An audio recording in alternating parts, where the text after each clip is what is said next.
killer scarecrows, quaint little villages, and a dimension taken over by the devil. Doctor Who really does push its stories, doesn't it?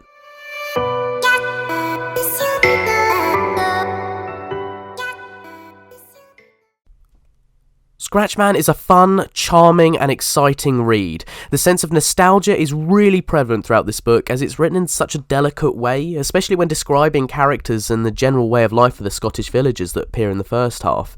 This book features the Fourth Doctor, Sarah Jane Smith and Harry Sullivan TARDIS team, which has to be one of my personal favourites of all time, simply because of their banter and balance of personalities.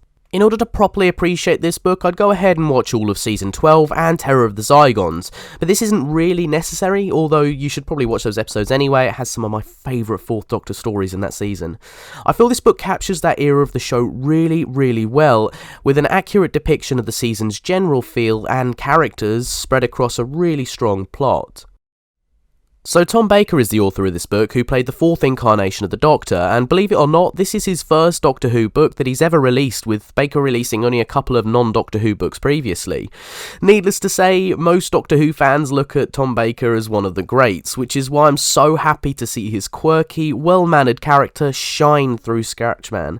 His writing style reads just like Baker talks, and it makes me chuckle with all the cat references in the book, probably because he loves cats. Small spelling mistakes as well, which I think actually added to the charm of the read in a kind of, oh bless him sort of way. I mean, how can you not like this guy? Needless to say, I loved his writing style and I really want to see more contributions from Baker in terms of writing for Doctor Who in the future. So the story starts in a small village in Scotland where the TARDIS team have landed to go on a nice English picnic. The village has an eerie air about it which they all quickly pick up on when suddenly they find themselves being attacked by living scarecrows. They figure out that the scarecrows used to be members of the village and turn people into one of them using a virus. After the team gather the villagers in the church and prepare to fight the scarecrows, the Doctor unfortunately loses the entire village population to the scarecrows and faces off with the being responsible for this, the Scratchman. It turns out the Scratchman is actually a cosmic entity who eats up entire universes and is taking advantage of a small crack in our universe to try and bleed through and eat ours up too. After Scratchman takes Harry and Sarah, the Doctor must travel to a different universe entirely to battle with the devil himself, reclaim his friends and save countless universes from destruction. Scratchman is one of those Doctor Who books that just doesn't leave you for a while. Now this book is split into two parts, the first part being about the Scottish village and the second part being about the battle between the Fourth Doctor and the Scratchman. The first part has to be the best part of the book by a long shot, and if I was reviewing that on its own, it would easily be a 10 out of 10. The second half, however, I felt was definitely the weaker part of the book due to it not having the same grab as the first. I don't know, I just felt that the hooks and ideas were better in part 1 and part 2 definitely dropped my rating of this book. Tom Baker delicately describes the characters in this book and he obviously remembers the TARDIS team fondly. You can genuinely feel the warmth and love Tom Baker has for Sarah Jane Smith and Harry Sullivan as companions, which is really entrancing to read. Harry especially was written perfectly, him being described as this clumsy gentleman made for some great scenes. One in particular that stands out is when Harry avoids countless encounters with scarecrows on the way to pick up supplies for the Doctor simply by being clumsy. Harry was loading up the wheelbarrow, his torch perched on the counter, motes of dust dancing in its beam. He was stifling the urge to whistle jauntily. Things were going jolly well and not a peep of a scarecrow. Sometimes he thought, the Doctor really does over-egg the pudding. Dear old Harry. Loading done, Harry grabbed the barrow and began to negotiate a path out of the shop. The wheelbarrow bumped up against something, he pulled back and yanked it around. Behind him, the scarecrow with the sheep's head raised its scythe and whisked it through the air. Harry bent down to hoist the wheelbarrow up. The scythe whisked over Harry's head, snicking at the tips of his curls.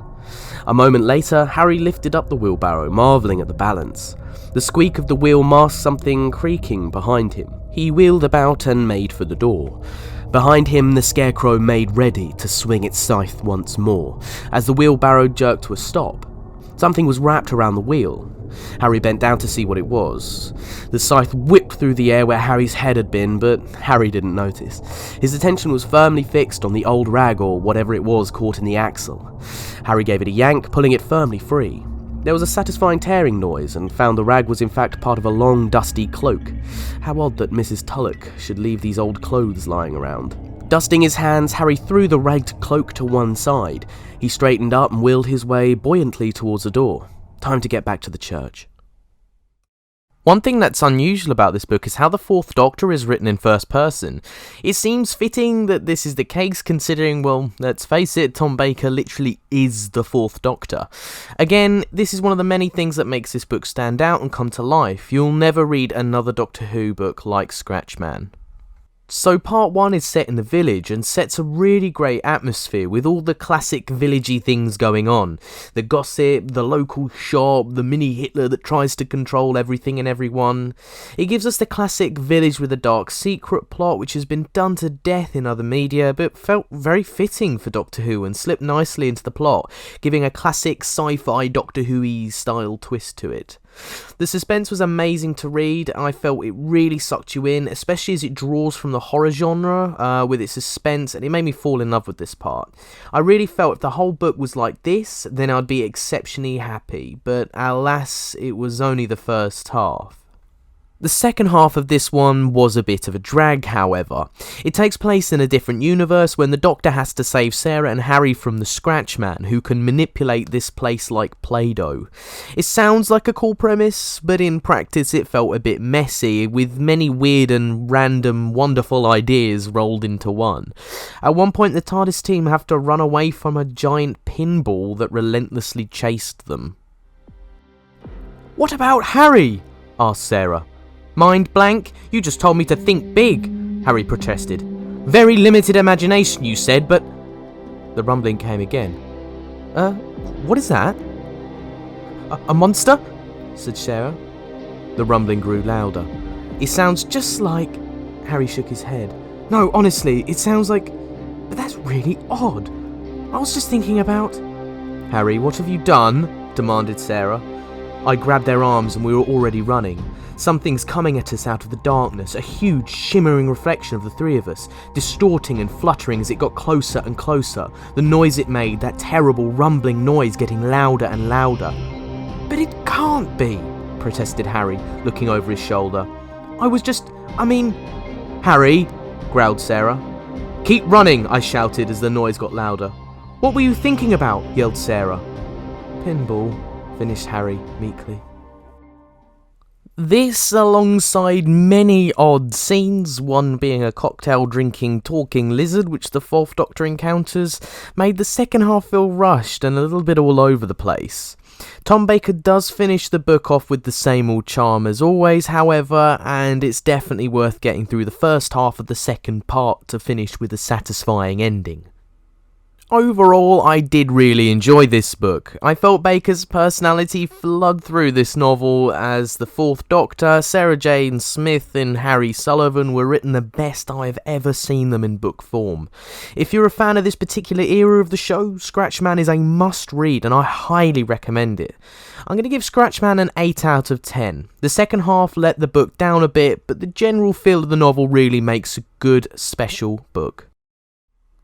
Okay, so that's the end of today's review. I do hope you enjoyed this video.